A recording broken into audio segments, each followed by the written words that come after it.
Any place online, whether it's an app or a website where you're posting information or content, that's a type of form. It doesn't matter if you're posting an Instagram story, sending a tweet, checking out on an e-commerce site. Those are all types of forms. Anytime when you are extracting data from a user and receiving that on your side, you're providing a mechanism for user input. For our purposes in this lesson, we're going to focus mostly on the text-based input so that we can build on that as we lock in those fundamentals. And what I really want to point out in this lesson are all of the different types of events that can happen while someone is completing a form.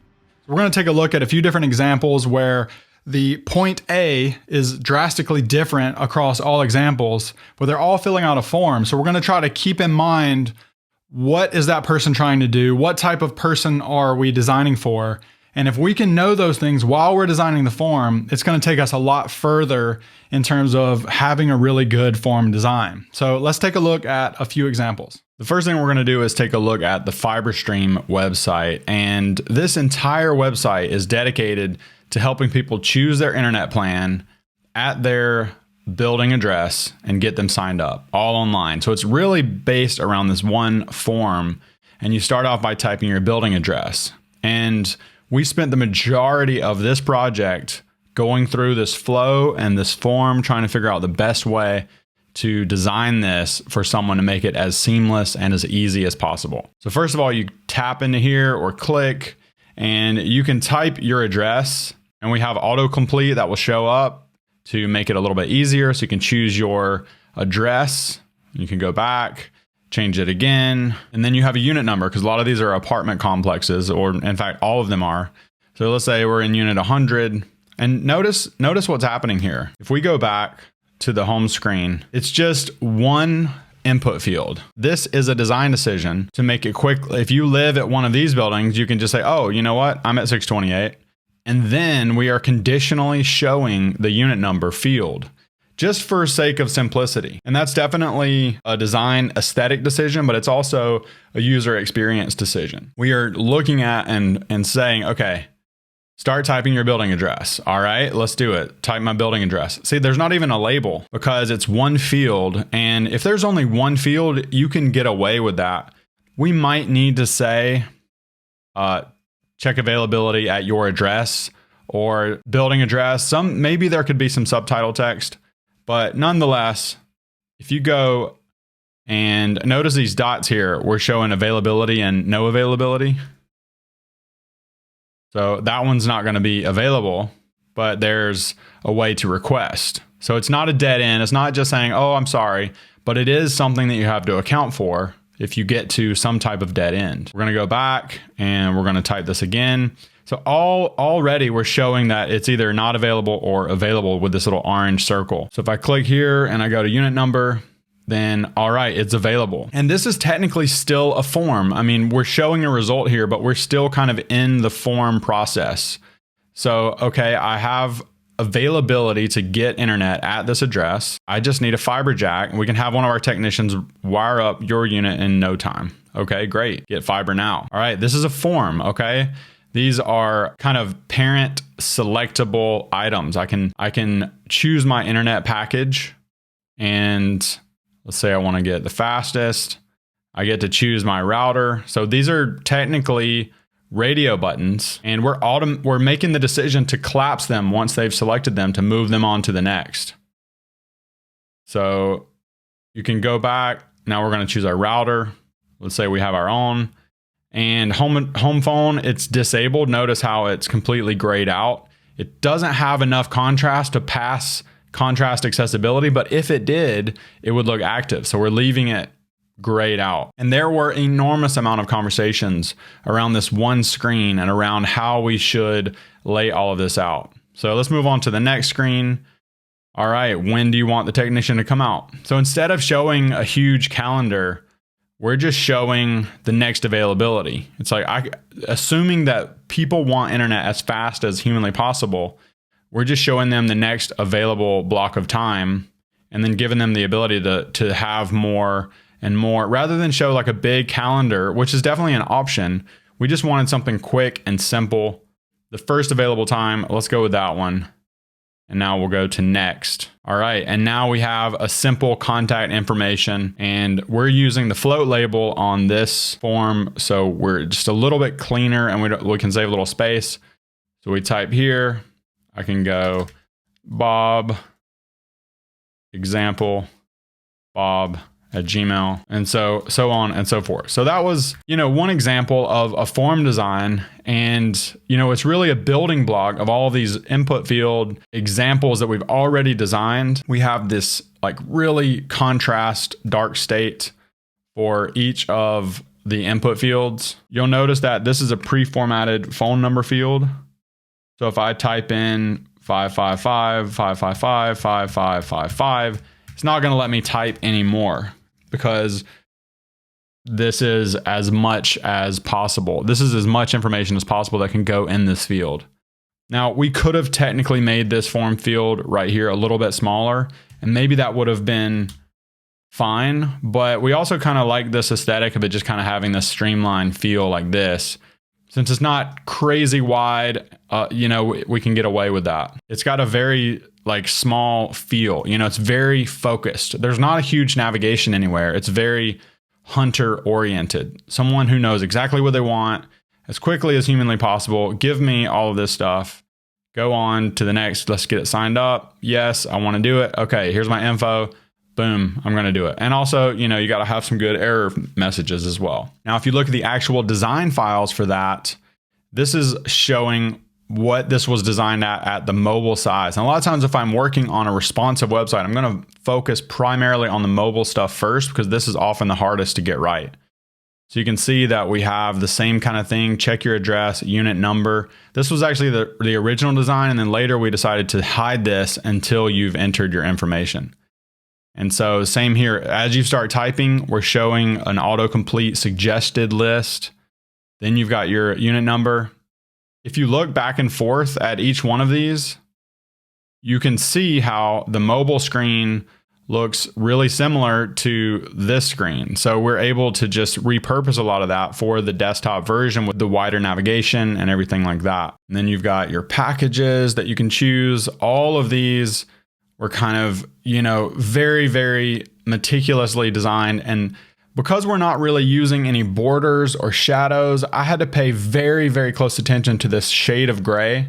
I wanted it to feel really lightweight and airy, but it has to be dark enough to make it stand off the screen. But if I would have gone much darker with all of these, it would start to get quite dark and muddy. So when you're not using borders and dividers as much, you have to be very, very meticulous with your color selection and get it right in the sweet spot where it's just light enough and just dark enough to not stand out, but also look tappable.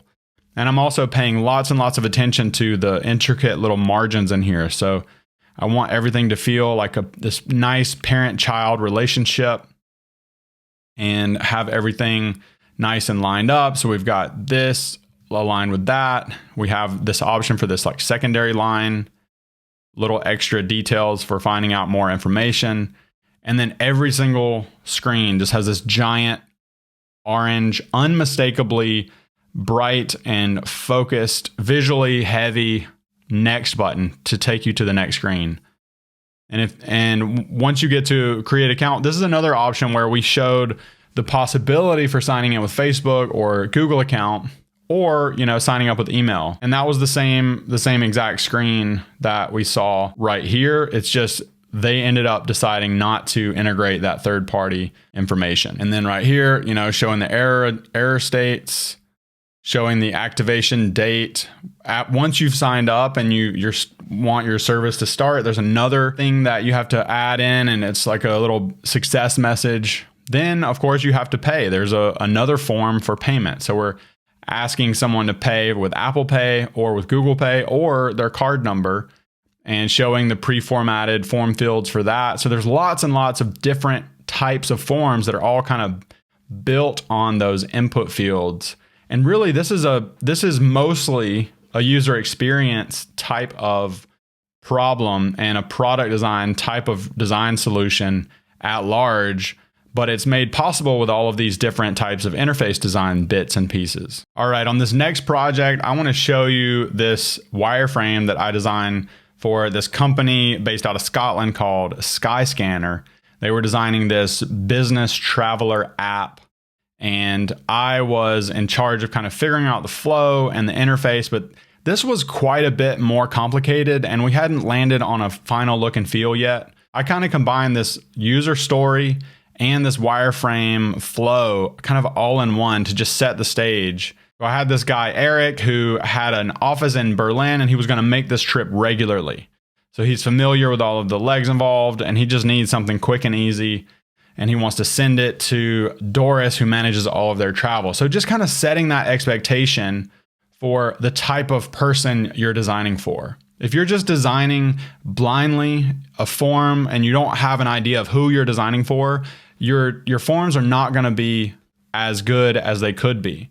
And so we came up with multiple versions of these different people who have different needs. So this girl has only been to Amsterdam once, and one of her friends is having a wedding. And so she's not quite as regular of a traveler to this place as this other guy is. So we're trying to show different features that would help each one of these types of people out. These are all point A's so that we can effectively design the interface to get them to their point B. So starting with this one, we've got the dashboard that's kind of roughed in, and we have the ability to do a new trip, which is completely brand new, or we have this guy who does this trip often. So we save his information. So in this instance, we're showing a new trip here, or this frequent trip, assuming he's already completed this once before, and he's done it a few times, enough to make it a frequent trip, that he's going to go from Edinburgh to Barcelona. And this would be a shortcut to bypass all of this information and get straight to here. So on these screens, it's completely new. So he's got to select a departure. He's either going to choose from recent, use his location, or search nearby airports. In this case, he just starts typing in ED. Notice that I'm using just blue, black, and gray because there's lots of complicated information here. I want it to be as simple as possible before I dive into the interface. So I'm still working out some typography, still working on some layout, but I'm not quite concerned with all of the colors yet and the full spectrum of style. It's close, but it's not there yet. So I'm working on this low fidelity version that's just unmistakable, just blue for active things and white and gray for everything else. So he types in ED, he sees Edinburgh pops right in, and he chooses that and goes to the next screen. All right, where is the arrival? Going to type in Barce, and then he taps Barcelona, Spain. And all of a sudden, okay, now we need to choose our departure date. We're also showing, hey, would you like to show your calendar events? Would you like to, for this app to access your calendar so we can inform you whether or not you have any conflicts or not? So in this case, he taps, set an optional return date. He does want to return.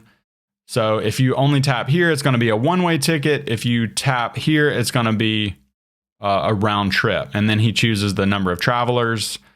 And because all of this is up here, we're using this top right as the forward driving action, as opposed to having a big button down here that says search as well. Because, we're saving a lot of this space for everything else, for the autocomplete, for the calendar. And so we're keeping our main driving action up here in the top right. So now we're finally at the place where we can choose our flight. So we have to show all of the different flights. We have to show all of the legs that those flights contain. And this is just all part of this one big form. And it really starts with these 1, 2, 3 form fields. So there's 4 input fields, and they're all based on user text. But this one, you can tell this one's restricted to numbers. This one is restricted to dates.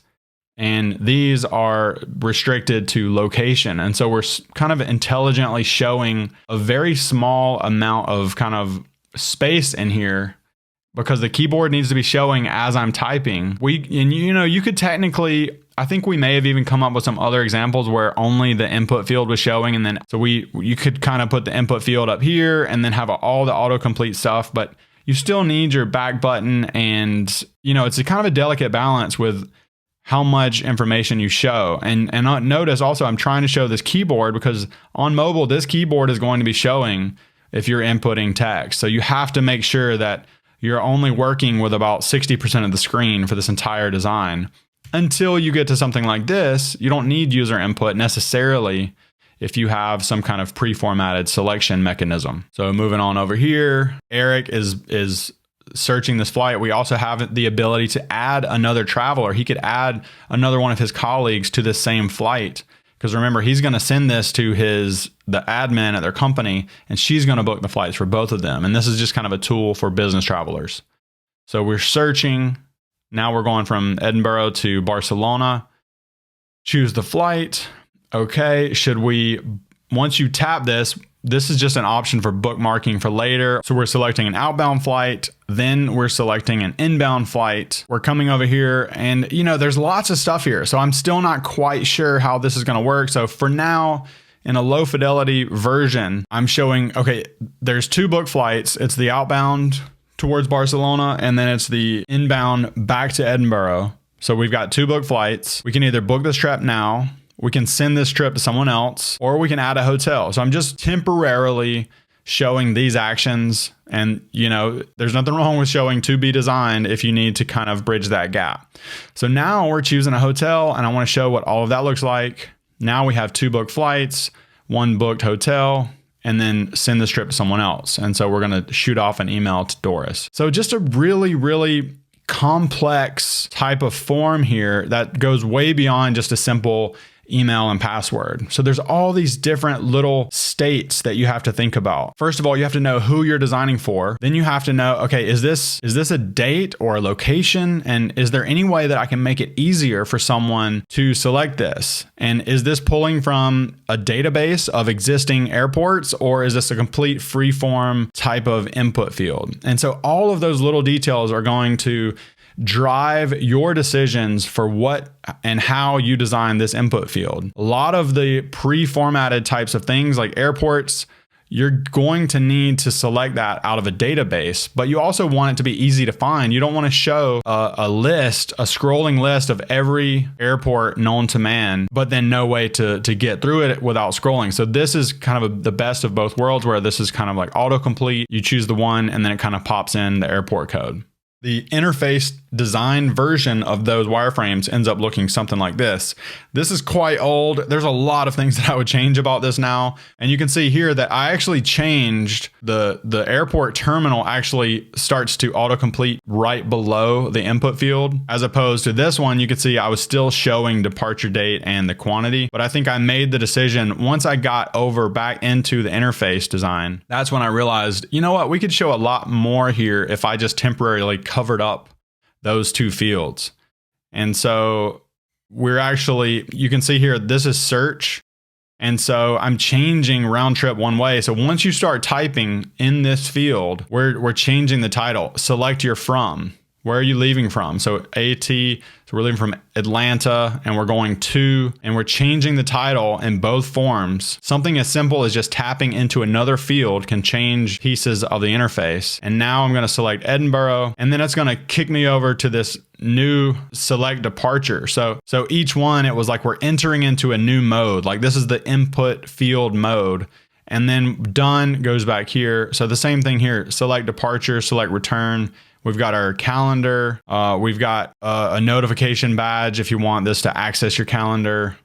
And then once you've activated your calendar, then you're bringing in all these calendar events. So there's lots and lots of little tiny details that can be designed for each of these input fields just based on the user. And we would never have added any of this stuff if we weren't working from someone who their user story and their kind of user research said that they wanted to select their flights based on their existing calendar. And so having the ability to see, okay, when is that rehearsal dinner and when is that after party? Okay, I'm going to select a flight on okay, Monday is a presentation, so I need to get there on Wednesday. The pizza challenge, I can miss that and I can get there on Friday. So there's this idea that I'm hyper aware of who I'm designing for. And in this case, it's someone who wants to see their calendar while they're selecting these airplane ticket selection dates. And then I can keep going, keep going. You can see I'm showing this can swipe down if I want to kind of give myself more calendar view, or swipe up if I want to see a little bit more. And then we're even saying, okay, there's 6 events during your trip, just so you know, or there's 1 event during your trip. Or what does it look like if you chose something in April and you cross over the month threshold? So how does that look inside of this form? So there's, while it's going to be virtually impossible to cover every single possibility under the sun when it comes to actual forms, I just want to give a big variety of what is possible by showing you all of these examples. And then finally, if you hit done, okay, we've got all of our fields populated. Now we're saying, okay, now we can search for flights. Now let's search for flights, and an entirely new section, entirely new page. Now we can see the flight search results that are available to us. So once we've completed that search, now we have, okay, we're going from Atlanta to Edinburgh. Here's our dates. And now here's all the ones that I can select.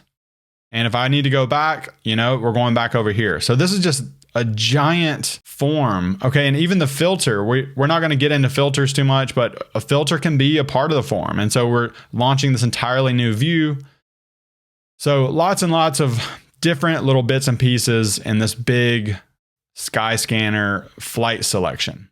All right, last, I want to cover this onboarding flow for the SmartLine app. Again, all of these screens right here, all of these screens were probably under discussion for a month with multiple project owners, multiple team members, just what's required, what's optional, what should we show, just tons and tons and tons of meetings, flows, and documentation. So this is what we ended up with. These are the final screens of this onboarding form. But here are some additional screens where there were some discrepancies between what Android was doing and what iOS was doing. And we're trying to revise this so it could be similar for both platforms. And so we were capturing what does it look like currently on Android and what does it look like on iOS and how can we combine these two? I'm creating user flows, and we're having meetings about what information should go where before we're even getting to these screens. And so this probably could have been wireframed, but we were kind of working on the visual style at the same time. So we ended up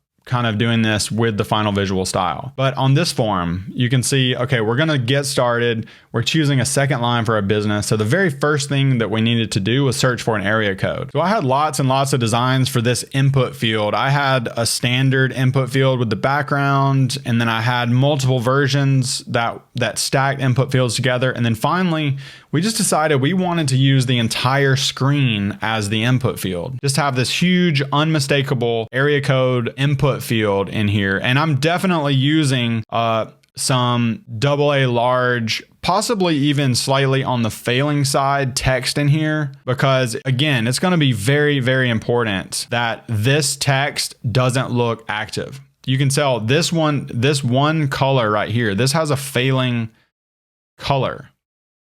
And it does not pass accessibility. But you could also argue we have a label that says choose a number, search any US area code. And this is absolutely AAA accessible. And so even if you could not read this at all, it still says choose a number, search any US area code. This is merely just a little bit more helpful information. So I'm okay if this fails, because if it was too dark, it would look like it was already active and someone might get confused here. Just a small little visual contrast tidbit on that. That's the decision behind making this color a failing color, because even at AA large, it was too dark. So once you type in your area code, then we are automatically, once that third digit gets typed, we don't even have a next button. Once that digit gets pressed and you've typed in 1, 2, 3, then we're automatically triggering on key up. So basically when your finger comes off that third key, we're firing a function and taking you to this screen right here where you can choose a number. So we've got our little kind of ghost loading state. So while this is populating all the numbers in their database based off of that area code, I wanted to show kind of the skeleton of what is about to pop in. Once it loads, you have all your suggested numbers, and then you have more options that you can scroll through. And you can even choose a city based on that area code because, multiple cities can have the same area code. So we needed a way where they could choose either Carlsbad or San Diego or Encinitas, and they could make a filtered choice with that filter right there. Once they've chosen the number, then we're going to the next screen and we're saying, okay, now this is your SmartLine number that you just chose. We're popping it in right there because you picked one of these. Now let's set up your account. It only takes a minute. So enter your email. We're also showing, a lot of autocomplete stuff. It saves your email. It might save you a little bit of time. And then, we're entering email. We're typing in a business name, but this is actually optional. So we're saying, what's the name of your business? We'll use this to give your new number a name. So we're giving a lot of helper information around this. It's not just one form that has a bunch of different fields that says email, business name, whatever, and there's no context. You're not going to be that likely to fill out a form without much context. It's like, why do they want my business name? Why would they even ask for that? I don't want to get spammed. But no, we're saying, what's the name of your business? We're going to use this to give your new number a name. We're going to call it that business name. So you're like, okay, well, maybe in that case, I'll go ahead and type it in. Or I can skip it, but also I can change it later if I do skip. So notice how I'm altering between next and then skip for now. I can go ahead and tap this as my secondary action. But once I start typing, I'm turning that into the next button. So I can go and it's all of a sudden now it's become a primary call to action. So it's like, okay, now we need your actual phone number. It's quite a complicated process because you're choosing a new number and you're linking it with your existing number. So the language here is even more important than the design. And the design is incredibly important too, because we need nice typography and nice big instructions. So we're saying like link SmartLine with your existing number. SmartLine works by linking your existing number. Your personal number will never be shared. So we're trying to reassure someone like, hey, this is not going to spam you, but we do need this for this to work. And we're not letting you try the app until we have this, because this entire experience is based off of us having this number. So finally, you type in your number. Okay, we're going to send you a code. Send me the code.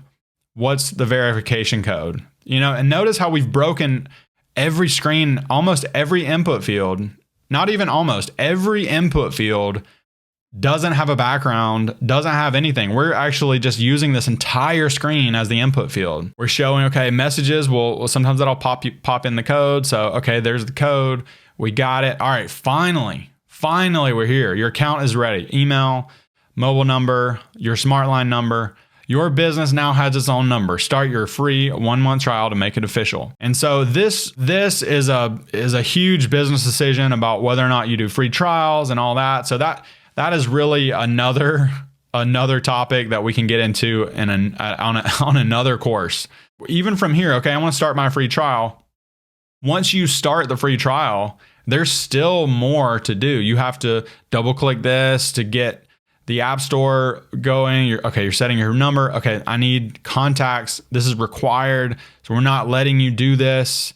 And it's like, okay, let me access your contacts. Okay, let me allow this. And if I allow it here, then great, contacts are enabled. Now we're gonna go over to notifications. But what happens if I hit don't allow?